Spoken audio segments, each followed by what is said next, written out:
So today, on Sincerely Speaking, I thought we might have a coffee in hand kind of moment and have a more intimate conversation around what we need to do or what we should do to create more meaningful conversations. In fact, I'm thinking of calling this Do This to Create Meaningful Conversations. Now, before we dive in, I just want to clarify a couple of things. First, I used to be terrified of the idea of confrontations. I thought confrontation was synonymous with fighting or with getting on each other's throats. And I saw it as a very negative, very almost violent experience to have a confrontation with someone. And I always anticipated that when there was a disagreement or when there was a conversation that centered around things that were touchy for me or for the other people involved, that it was going to end up badly. And so I used to avoid confrontations at all cost. And then I learned that through a specific process, through following some simple rules and some simple steps, we can actually create or turn those tough conversations into positive interactions that remove tension instead of creating it, and that create a positive space for everybody to feel seen, heard, and understood. And so, what I want to share with you today on Sincerely Speaking is do this to create meaningful conversations. And it's a simple step process. When my kids were little, they used to watch this thing called Special Agent Ozo. I don't know if you ever heard of it, but there was a song that was three simple steps. That's all you need. Well, in this case, it's four simple steps. And we're going to dive right into them. But before we do, I also want to clarify this one thing. I don't expect anybody to follow these steps all the time. There are casual conversations that we have, right? Like over coffee, that don't necessarily need you to go through all these. But once the conversation turns crucial, once the conversation turns tough, and we're going to talk about what makes that happen, then these are the steps that I've learned to follow and that I teach my clients to follow in order to ease the tension, to make it a win-win for everybody, and to make it so that the tough, tense, crucial conversation becomes actually a bridge towards greater understanding and greater connection. Are you ready? Grab your coffee and let's dive in. Hi, welcome to Sincerely Speaking. I'm Marcia Amaro, your self-leadership coach. Now, what that means is I'm here to help you rediscover your calling, tap into your greatest potential and strengths, and eliminate those things that keep getting in your way and in the way of your success. So whatever success looks like to you, whether it is in your career, in your business, in your relationships, or in your life in general, I'm here to help you get out of your own way, remove the obstacles, and elevate all of your life to the next level. If you're ready to see everything that you're capable of and see what your life can look like, I invite you to head on over to marciamaro.com and set up a 30-minute clarity and confidence call where we will talk about your mission, your vision, your goals, the things that you're here on this planet to create, what might be getting in the way up until now, and some actionable, amazing ways to get out of your own way, to eliminate all those obstacles and reach the level of success that you've been dreaming of. Are you ready? Are you ready for the next level? Then stick around to this conversation of Sincerely Speaking, and then head on over to marciamaro.com and schedule your 30-minute call. Can't wait to meet you in person. Chat soon. Okay, so these four steps that we're going to be going over today when we're talking about having tough talks or crucial conversations or tense interactions are not meant for the day to day, right? So don't think that I'm expecting anybody. I don't do this every day. I don't do this in my normal casual conversations. I start this process when I see that the conversation has turned tough. Right, the talk has turned tough, and we're going to talk about what that means in a minute. And also, I use them when I know I'm going to approach someone with something that might cause some tension in the conversation or something that I feel like they might disagree with my perspective on things, or I might disagree with theirs, right? And so what this is a process to help you in any interaction where you know that there are going to be competing viewpoints on the situation at hand, whatever that situation might be. Situations where there's high stakes, right? So there's a lot to be lost and you're putting a lot at risk. So you are letting yourself be vulnerable or you're putting yourself out there in some way. You are sacrificing some of your privacy and some of your comfort in order to have these conversations. And so these four steps that we're going to be talking about are actually a condensed version of something larger that I'm going to share with you in the show notes. I don't have a link that's easy to just learn and you go get it. So I am going to share the link in the show notes. And actually, I'm going to add this resource to my website, marciamao.com, there's a section that you can click that says resources. I'm going to add this resource there. The reason it's not there right now, it's because it's an old resource that I used when I worked exclusively with families and with parents of teens. So there's some things in that resource that I'm going to share that might not be completely applicable to you, but the steps in the process and everything that it outlines is still valid for any tough conversation that you need to have. You just need to make some tweaks and some adaptations. So combine what we're going to be talking about today, which again is kind of like a condensed version of that resource that I'm going to share with you, with the resource that I'm going to make available to you in the show notes and through my website, marciamaro.com, so that you can have all the information that you need in order to turn those potentially rough conversations, those conversations that could get nasty, that could get ugly, into conversations where everybody has a win-win-win, right? I told you today would be a sharing coffee kind of conversation. So here's what happened in my own life. I'm the third of five kids, and I've said that a million times. And then when I was in high school, I had an experience with a counselor who made me feel like anytime I opened my mouth, I was just making other people feel badly or making other people feel like I saw them as less than or not as important or not enough in some way. What that led to was me feeling like my voice didn't matter, my opinion didn't hold any value or any weight to it. And so I was really apprehensive about sharing anything. In fact, I took on the identity of being an introvert because that allowed me to hide without being judged, so to speak, right? But as I went through my life and I started experiencing certain things, as I saw my dad get sick and my mom go through a lot of things, and my siblings, my older siblings leave, and there were a lot of things that happened in my life, I started to realize that the more I tried to hide how I felt, the more I tried to silence my voice, the worse things got for me and oftentimes for the people I cared about. Because I would walk around all day with this somber sense around me, right? This negativity just beaming out of me. And people didn't understand why I felt the way I felt. They didn't know what was going on inside of me. And worst of all, they didn't know how to support me or help me. So I had people that really cared about me, that really wanted to see me well, that were genuinely worried about me. And I didn't know how to express to them, how to let them know, look, this is what's going on. This is what I'm feeling. This is what I'm struggling with. And this is what I would love to see from you or from the family or from the environment or from whatever the case might be, right? And so I started to think about what it was that was holding me back and how I could get past it. And then through my learning and my studying and working with people, I developed these steps that I have then, since then, confirmed with a lot of other experts and a lot of other gurus, which is kind of fun when you teach something and then you hear someone else teach something that matches what you teach. It just confirms that whatever it is that you are teaching and that you're doing is working because other people are using it as well, right? Not just me and my clients, because you tend to attract people who are similar to you. Anyway, that's a conversation for a different time.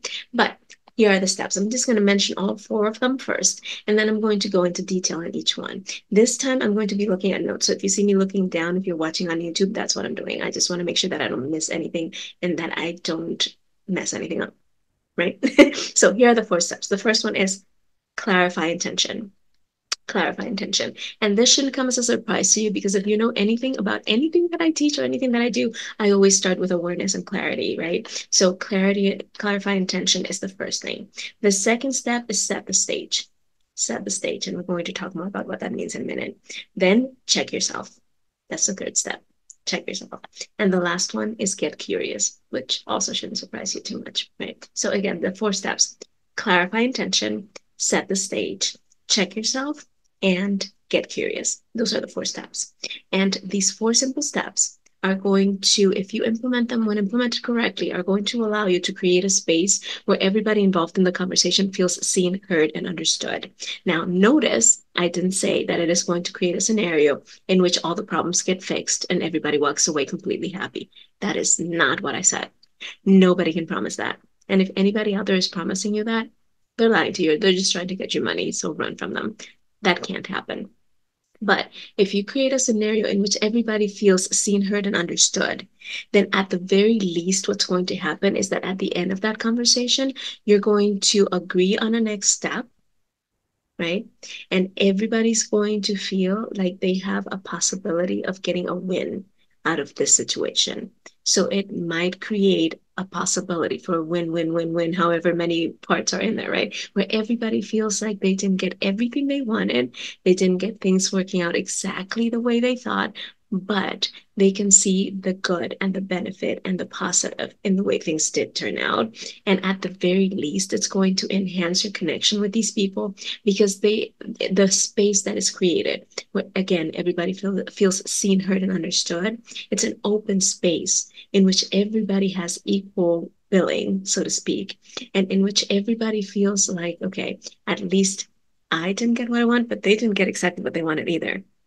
And I have a little bit of what I wanted, and they have a little bit of what they wanted. And so there's this compromise in the end that can be reached. Again, though, I want to make it clear that the intention, and we're going to talk more about that in the first step, for the first interaction should not be to fix the problem. It should not be to fix the problem. Very often, when we have tough conversations that are high stake, high risk, high commitment, where there's a lot at stake, right? Where we don't want to lose anything or anybody, then we come into it thinking that if we can just talk it out, we can fix it. But if it's that kind of a conversation, there's a very large probability that there's many underlying issues below the surface of what we are seeing or what we are wanting to address. So there's a very large probability that when you sit to have these conversations, what's going to end up happening is that you're going to unearth some of those issues that are underneath the surface of the symptoms that we're seeing. And so we might make progress towards eliminating one of the symptoms, but the underlying issues are going to start emerging, and there's going to be other things that need to be addressed in order for a quote unquote solution to be reached, right? And many times, like I started to say, we leave these conversations feeling frustrated, angry, upset, bothered, hurt, even because we come in with the expectation that after talking it out, everything is going to be okay, or that one conversation is going to fix everything. But that is not what happens most of the time. So I want to set a clear expectation that what we're talking about here is making forward progress, is creating an environment and a space in which everybody gets a voice, gets heard, gets seen, gets understood, and a space that leads to at least one next step that we can all take, that we can all agree upon, that is going to move us in the right direction. Makes sense? So I want to set that expectation right off the bat because I don't want you to get all the information and then go, but wait, that's not going to fix the issue. Probably not. But if you continue to apply these steps to every step of the process, and every time you have a new conversation around the issue, sooner or later, most often sooner, you're going to see that things start falling into place. You're going to start to see that once some of the underlying issues get unearthed, get brought to the surface, then you can handle certain things better. You start understanding each other better, and therefore you stop criticizing and questioning every decision that they make, every option that they present, every perspective that they bring to the table. You stop looking at it as an attack on yours and you start looking at it more like, oh, wait, I see where that's coming from. And I can see maybe some value in it, even though I might not completely agree, right? And that's the place where we want to get to, where we can understand where each other is coming from, where we can see value in each perspective and each point of view, and where we can understand that we can all get a little something to move us forward, even if none of us get everything. And especially if none of us get everything, that's probably the best way to end it. Anyway, so let's go to the first step, which is clarify intention. So the question here is, why are you having the chat in the first place? And also, is it even worth having the chat in the first place, right? So why are you looking to have this conversation with this person or these people? Are you looking to have the conversation because you want to win? Because if that is your intention, then let me tell you right now, don't have the conversation. I'm just being completely honest. If your intention, if what you want out of the conversation is to at the end feel like you won, you've already lost. You've already lost the connection. You've already lost the ability to make an environment in which everybody's seen, heard, and understood. You've already lost the capacity to present your side of the story in the best light possible. You've already lost. So if your intention, and just be honest with yourself, right? If you're sitting there going, oh, I'm so mad at them. I just want to show them. I just want to win this argument. I just want to make sure that that it's my way or the highway. Don't have the conversation.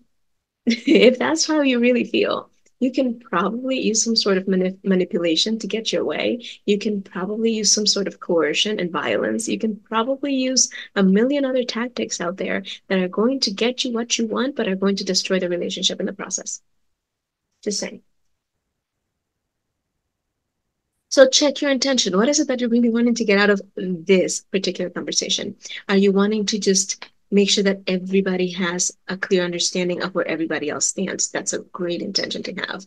Are you looking to see if you can agree on one next step? Not the solution, not the end all be all, one next step that you all can take that's going to move you in the right direction. Are you looking to see what common ground you might have so that at the end you all see that you have more in common than you have that is not in common, that you have that is opposite, that you disagree on, right? Are you looking to make sure that everybody has an opportunity to share their perspective on the issue so that at the end you'll have a broader perspective and a broader understanding of things that you might be missing or things that you might not have seen? Those are all good intentions, right? But make sure that your outcome is a realistic outcome for one conversation, right? That again is seldom going to be solving the issue completely. Could it happen? I guess.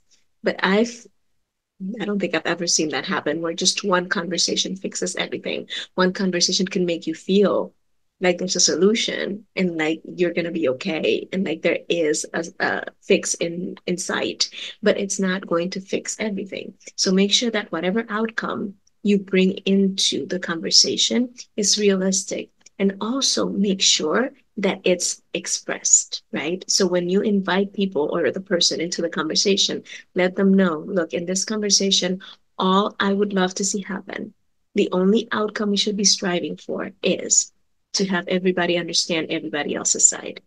We're not going to come to a solution right now. We just want to see where everybody's at, and we want to make sure that we understand one another. That way, everybody brings the right expectation into the conversation, and it also brings down some of the tension and some of the walls that might have been put up by the other person, right? Because if you just invite them to a conversation and they know there's an issue, they're going to imagine, and we're going to talk about that in the third step, but they will come into the conversation with all these expectations, and they might have even rehearsed some of the conversations in their mind, and they might have all these ideas running around that might be making things worse. So let them know, look, the intention of the conversation is simply for all of us to have an opportunity to hear each other and see all the different perspectives. Or the purpose of this conversation is simply to make sure that we understand one another properly, or to see if we can start thinking about one thing that we can do that's going to move us in the right direction, right? So let them know and make it real, make it realistic, make it achievable. The second thing in clarifying the intention is thinking about what common ground do all parties have, right? It's very rare for people to get into a space where the conversation feels tense or rough or just crucial or controversial in some way, like a confrontation, unless they have something that they all care about that they share in common. It's very, very rare. So when you see, for example, spouses fighting, they have something in common. They want the well-being of their family and their kids, if they have any kids, or they want to make sure that the marriage is in the most solid space, right? When you see coworkers butting heads and fighting and having tense conversations, they have something in common. They don't want the business to go under. They want the business to flourish so they can all benefit, so they can all keep their jobs and move forward. They might want a better working environment so that they feel happy and excited to go into work every day. But whenever you are in a space where there's a tense conversation taking place, or there's a space for a crucial conversation to happen, and crucial conversation, by the way, is not my term. There's a book called Crucial Conversations, and I just wanted to clear that out and give credit where credit is due. I'm looking to see if I have the book handy so I can give you the names of the authors. Oh, there you go. It's Patterson, Green, Macmillan, and Switzler. There's four authors. So Patterson, Green, Macmillan, and Switzler are the authors of Crucial Conversations. Okay, that's done. Um, But whenever there is a space for that kind of a conversation to happen, there's a large probability that it is because everybody involved cares about one thing in common or several things in common. So if you can, before you even invite people into the conversation, sit down and think, okay, what do we all have as common ground? What do we all want that is similar or the same? What is it that we all care about that unites us, that brings us together? And if you can come into the conversation with that clarity of what your common ground is with everybody else involved in the conversation, that is going to make the conversation flow a lot more easily when we get to it. And the last thing is, what would feel like progress to you and possibly to everybody involved, right? What would feel like progress to you and to everybody involved? And when you're thinking about this and you're trying to get clear about what would feel like progress, avoid winning and losing language, right? So it would feel like progress if I win this thing and everybody understands that I'm right and they're wrong. That is not the right intention. That intention is going to lead to arguments and to fighting and to violence in the conversation. And remember that when I say violence, I don't mean punching each other. I mean just things that feel like an attack on the other person or on yourself, things that make you close off, that make you not want to listen, that make you feel like you need to block them or ignore them or just completely leave the conversation in one way or another, right? So that's what I mean by violence. So when you avoid winning and losing language, that gets you closer to the right environment that is conducive to positive results for win-win-wins for everybody involved, right? But when you start using any kind of winning or losing language, I just want you to understand that they're wrong. I just want them to see just how awful their idea is. Or I just want them to admit that they made this up. That's all winning or losing language, right? So avoid that at all costs. We good? So when we're talking about clarifying your intention, the first thing is make sure that you have a realistic outcome in mind. That is not necessarily about solving the issue because that seldom happens, but that you understand why you're having the conversation in the first place. Second, look for the common ground. And third, avoid winning and losing language, but ask yourself what would feel like progress. Not just to you, to everybody involved, right? What would feel like progress? Like maybe just settling on the next best step that we can take or the next um, messy step that we can take, but just the next step, one thing that we can do as a result of this conversation, one thing that we can all agree upon. Maybe even finding one thing that you can all agree upon feels like progress, right? So think about those things. The second one is set the stage. And when I talk about setting the stage, I want you to think about who, when, where, and maybe even a little bit of the how, right? So who, when, and where are the main questions that you're asking in setting the stage. And then the one that you might want to add is a little bit of the how, and we'll talk about that in a minute. But when you're setting the stage, first of all, you're going to make sure or try to make sure that it is a good time for everybody involved. Don't blindside people or bait and switch them. That is the absolute worst thing you can do. When I was working with teens and families, I was under the misguided impression that the car ride to school or the car ride from school was a good time to engage your teens in conversations. I have since retracted that. So I don't remember if I mentioned anything about that in the resource I want to share with you. But if I mention it, just ignore it. Just know that I've come to my senses since then. Because here's what happens when you blindside someone or you bait and switch someone, that immediately triggers red flags and it immediately triggers a fight or flight response. It's like, okay, wait a minute, this is not what I expected. I need to get out of here, or I need to fight back. I need to defend myself in some way.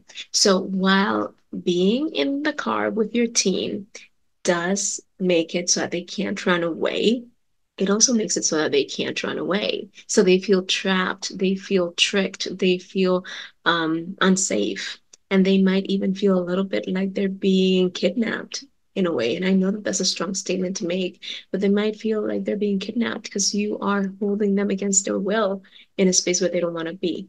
Right? So don't do that to anybody. Make sure that everybody agrees. Now, one thing that is a good time. Now, one thing that might make that easier is, like I said, bring the intention to the ask. So when you ask them, "Hey, is Friday at 2, a good time for us to sit down and talk. Don't worry, this is not about trying to fix this or about trying to do that. All I want to do is sit you and so and so and so and so and so and so and me down so that we can, or have a sit down, the four of us, so that we can have a conversation and see if we can get to a space where we each understand where each other is, so that we can hear each other and understand each other's perspectives. That's all I want out of this conversation. Would Friday at 2 be okay? Right? Or make it simple for them to see what the intention is behind the conversation, so that they're less likely to reject it, to make excuses, or to try to get out of it, right? Because if you just say, hey, can we talk Friday at 2, they're going to be thinking about all these things, and they're going to be really apprehensive about joining you, or they're going to be on edge when they do. So make sure that it's a good time. Don't blindside, don't bait and switch. That's the first thing, right? So the when. Well, before that, who are you inviting into the conversation? Who really needs to be there, right? We have a tendency to bring people into conversations that don't have any bearing in the conversation, that there's absolutely no reason for them to be there. And we invite them in, maybe because we want someone to validate our view and they agree with us. So we want them there as support. Or we bring them in because we want witnesses. So that when I win, you see, or when this person attacks me, you'll see, right?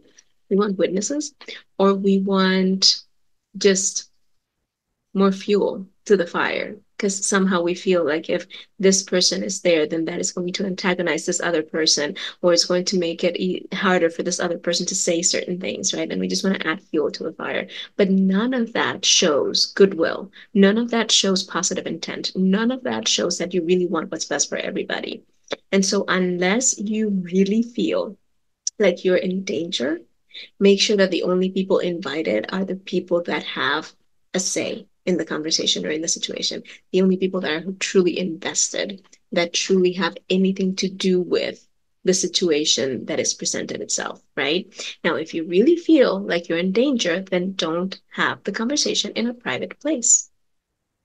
Have the conversation in a public place. That's all I'm going to say about that. But don't invite other people in just to make you feel safer. That's giving you an upper hand. And getting an upper hand does not demonstrate goodwill, does not demonstrate that you're really looking for what's best for everybody, right? The second thing is check for distractions. Check for distractions. So look for, I call it static, and you're going to see it in the resource that I share, right? So the sidelines, the technology, the antagonistic, anything, assumptions that you might bring or that the other person might bring. And we are going to talk more about that in step 3. But anything that might distract from the conversation at hand, try and eliminate it. So if you are inviting people into a conversation and it's a tense conversation, don't invite them to a Starbucks unless you feel you're in danger, right? But try to make it so that there's as few distractions as possible in the environment, and so that everybody can be focused on the conversation. I would even I would even invite them to put down their technology, to put it in airplane mode or silence it or turn it off, and put it where they can't see it so that they can really focus on the conversation at hand.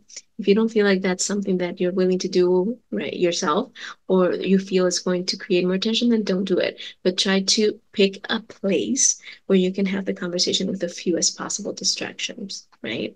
And where you feel that everybody's going to feel safe, right? And then the last one is gauge the time. Gauge the time.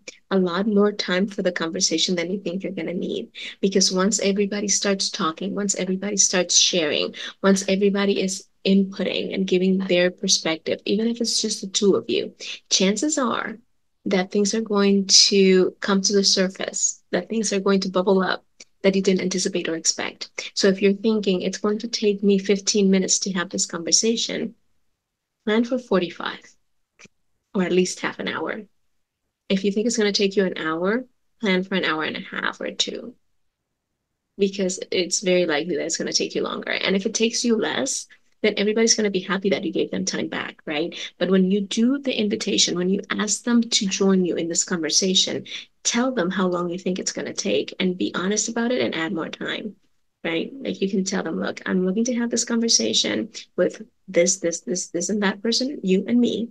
And the intention of the conversation is that by the end, I want us all to at least understand where the other is coming from. I'm not looking to solve the issue. I'm not looking for solutions right now. I just want us all to put on the table what it is that we're thinking, what it is that we're feeling, so that we can start understanding each other a little bit better and where we're coming from.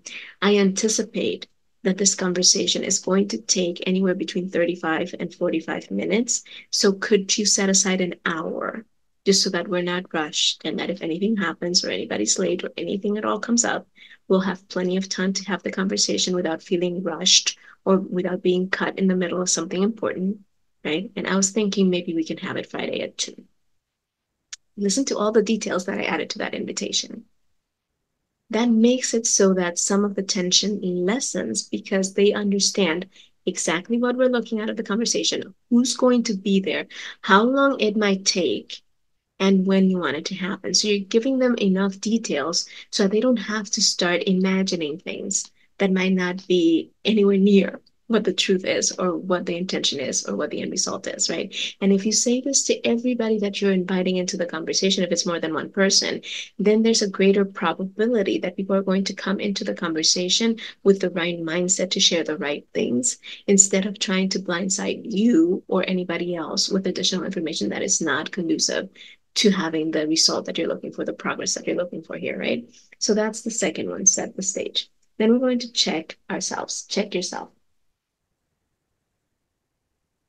And in check yourself, we're going to talk about you and the other person, but or the other people. But the reality of it is that the only one that you can really know these things about is you.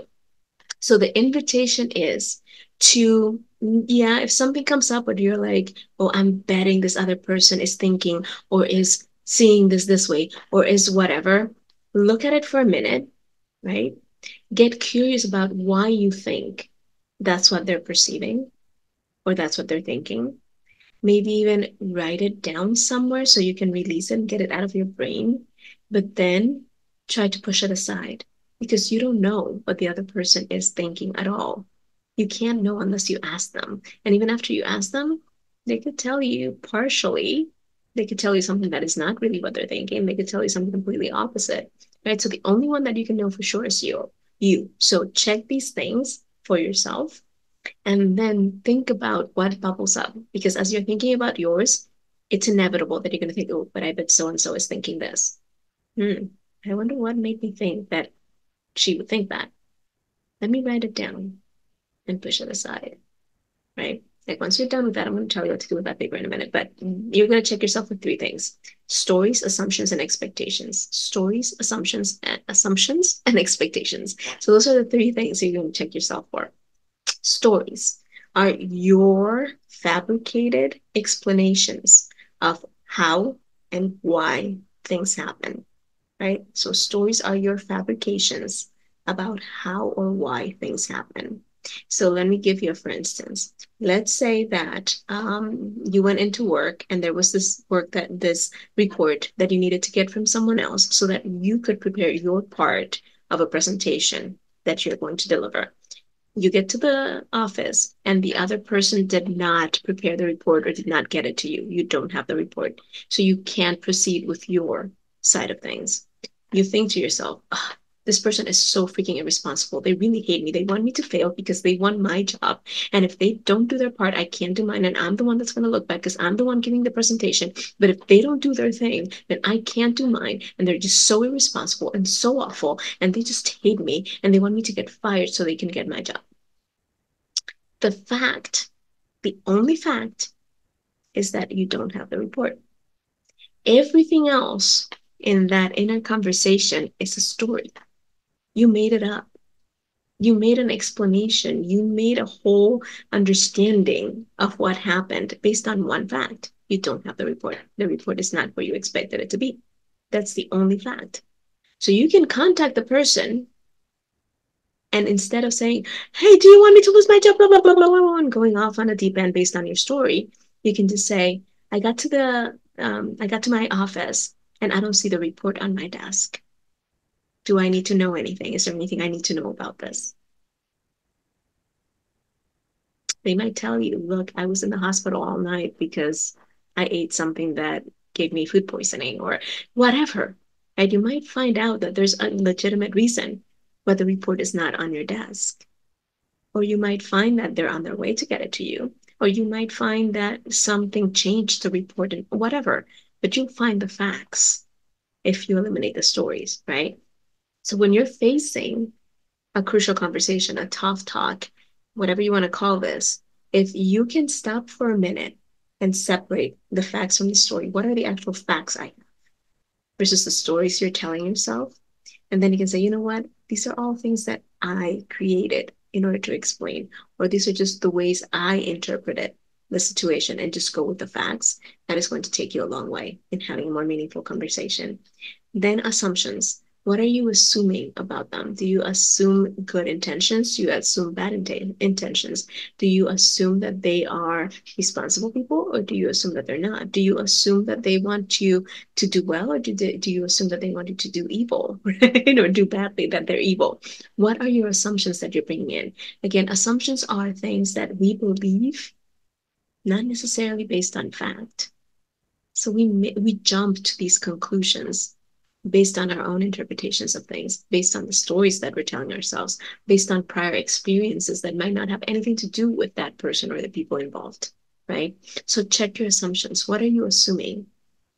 What are you filling in the blanks with that they didn't tell you, that you didn't corroborate, that isn't factual, that isn't something you saw or you heard, right?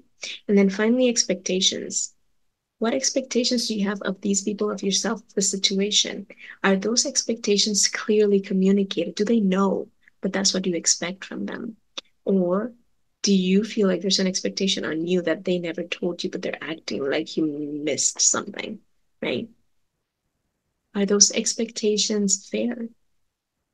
Are those expectations realistic, right? Are they misguided? So think about what you expect of the people involved and of yourself, what you think they expect of you, right? Or what they have expressed they expect of you. And is that expectation fair? Did you agree upon the expectations, right? Is everybody involved in agreement about what each person is expected to do? If not, that might be part of what needs to be talked about in this conversation, right? But any expectations that you have of them that you haven't clearly communicated that might be unfair or that they might not have agreed upon might be something that you need to apologize for. It might be something that you need to bring to the table. Any expectations that you feel from them that might not be clearly communicated, that might not be fair, or that you might not have agreed upon might be something that you need to bring to the table and confirm if that's really what they expect and why they thought that was a fair expectation, right? So all these things are important to really check yourself on so that when you sit down to talk, they don't just bubble up. You're already aware of them. You already have them written down. You've already laid them out. You've separated fact from story. You're clear on what the facts are. And any communication that you have around anything that happened, you can make it meaningful by simply stating facts and then separating that from what you feel. There's something called whole messaging, and we can have a whole conversation around this at some other point. But when you do whole messaging, you express what you see, what you feel, what you thought, and what you need, right? Or what you thought, what you feel, and what you need is the other way. So what you saw, what you thought, what you felt, and what you need. So whole messaging can look something like this. The fact, I didn't see the report on my desk when I got to the office today. When I saw that, and here we're going into the thought, I told myself the story, or I thought to myself, this person doesn't understand how important this is for me, or they might even want me to fail. I felt a little disappointed and annoyed by that whole thing. So, what I need is to understand why you missed the deadline and what we can do moving forward so that we're on the same page about deadlines. See, it's pretty easy, it's pretty simple. And we can talk more about this later. But the important thing is that when you go into the conversation after checking yourself, now you're clear on your stories and you've separated them from the facts. You're clear on your assumptions, you're clear on your expectations and the expectations that you feel others are putting on you. And you can go into the conversation with a clear mind because all those things have been identified, maybe even written down and pushed aside. And you can then breathe into the conversation and just focus on the facts. And when someone else says something that is story based or not fact based, right? When someone else says something that feels like an attack or that feels like it might be wrong, you don't feel the need to defend yourself because you have the facts laid out, right? And you can simply ask, okay, is that a fact? What did you see? What did you hear? When did that happen? Right? And you can bring them back to, okay, where's the facts? Let's separate the fact from the story. And if you're used to having this type of conversation with the person or the people, you can even ask them, is that your facts or is that facts or is that your story? How you're thinking about it, right? And it won't feel like an attack if you understand if there's common language around it, right? But anyway, so, what I was saying about looking at other people's assumptions and other people's expectations, you write them down so you get them out of your head so that they're not bubbling up in there, so that they're not dying to come out. And then you can either fold them and put them aside in a place where you can't reach them during the conversation, or you can just tear it up or burn it or do something that makes it feel like you discarded it. And then you stop worrying about it, right? Because then the last step is to get curious. And this is what's going to lead to figuring out what the next steps get to be, right? So the first thing is when you're having the conversation, let everybody talk and you talk last. Don't defend yourself. You will have an opportunity to speak.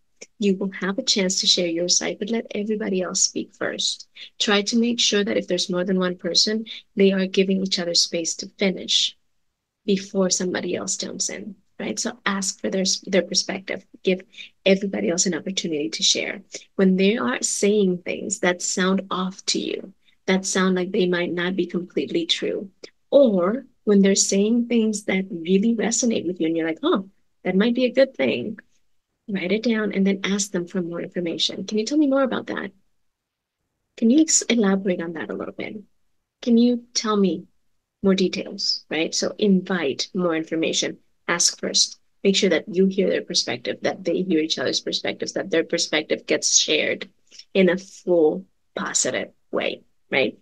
Then the next thing is as you're listening to learn and understand. So, an expectation that you might set at the beginning of the conversation is I'm going to be taking notes because I want to make sure I don't miss anything. If you want to see the notes afterwards to make sure that I'm not writing anything inappropriate, that's fine. But I mean, if you feel comfortable with it, but I'm just writing down so that I make sure I don't miss anything, right? But listen to learn and understand. Don't listen to defend yourself. Don't listen for errors. Don't listen for mistakes. Don't listen to attack. Don't listen just to respond, which is what most of us do. Listen with real curiosity, huh? So that's how they see this.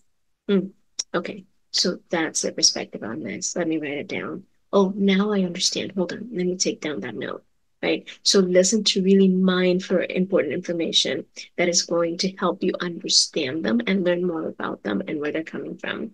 The third thing, and I already kind of hinted at this, don't defend yourself. Don't defend. Don't try to prove them wrong. Don't try to show that they're remembering things incorrectly. Don't defend yourself. Period. Let them talk. Let them get it out. You write down your notes, right? There is going to be a time, and when you download the resource that I gave you, it goes more into detail as to when it's your turn to speak, right? But after everybody has spoken and you have asked all the questions and you have all the information, then it's your time to recap, to mirror, to repeat and reflect what they've said. You can even reflect and repeat while they're talking just to make sure that you're understanding them correctly, right? Like if they say something and you're like, wait a second, I want to make sure I get this down correctly. What you're saying is this. You just write it down and you just let them talk. You don't defend, you don't correct, you don't change. You just take it down the way they're saying it.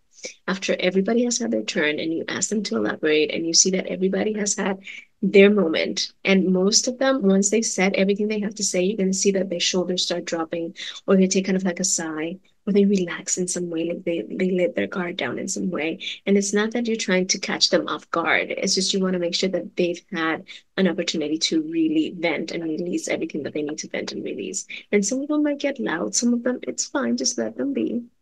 Give them an opportunity and give them the space. And then after they've done that and you've asked the questions and you've gotten their understanding, then you're going to ask permission to share your side. Now, this is the part where I get a lot of resistance for people from people. It's like, wait a minute, everybody else gets to talk and I have to ask permission? Yeah. And I'll tell you why in a second. You invited the conversation, you started the whole thing. So, as much as you might try to preemptively let them know what the intention is, a lot of them are going to come into the conversation still a little on edge, right? So you invited them here. They think that you have an ulterior motive. They are still wondering when it is that the shoe's going to drop and when it is that you're going to attack. And if you're taking notes, they're thinking, oh, she's just building the ammunition so she can attack with more gunpowder, right? Whatever that might look like. But when you ask permission to share your side, when you ask permission to make suggestions, or when you ask permission just to give input, they're going to be really confused at first, but then they're going to understand that you're not trying to get the upper hand in any way, shape, or form. So, what that might look like is something like this. Now, I understand that this person sees it this way, and this is and you kind of reflect back a summary of what they each presented.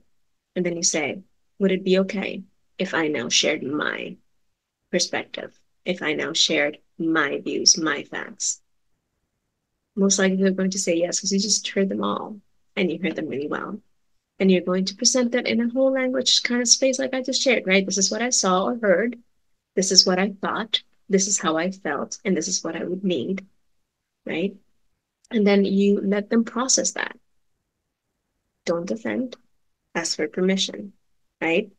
And then ask for their thoughts. So you ask first and you ask last, right? So you ask first for their perspective and then you ask last for their thoughts on what might be a good next step. So now we've all heard each other. I would love to hear what you have to say about how we can move forward. What is the next thing that we should do in order to start working towards progress or start working towards a solution for this thing? Let them talk. You write it down. Don't judge. Don't question. Put them down.